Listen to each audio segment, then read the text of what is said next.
राष्ट्रवादीचे रायगड जिल्हाध्यक्ष सुधाकर घारे मागील काही दिवसांपासून नॉट रिचेबल असल्यामुळे ते पक्ष सोडणार असल्याच्या चर्चांना उधाण आलेलं होतं। मात्र शस्त्रक्रिया झाल्यामुळे डॉक्टरांनी विश्रांती घेण्यास सांगितल्याचं सांगत घारे यांनी कार्यकर्त्यांचा संभ्रम दूर केलाय। पक्ष बदलण्याच्या चर्चा चुकीच्या आहेत। मी पक्षश्रेष्ठी आणि नेते सुनील तटकरे यांच्यासोबत खुश आहे आणि त्यांच्यासोबतच काम करणार असं घारे म्हणाले।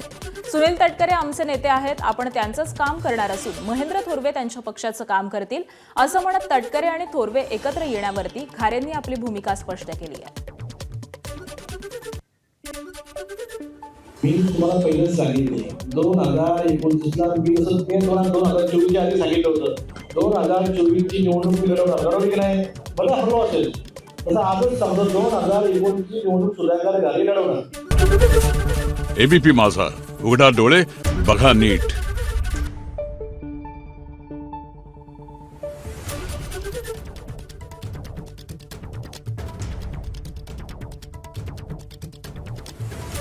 Thank you.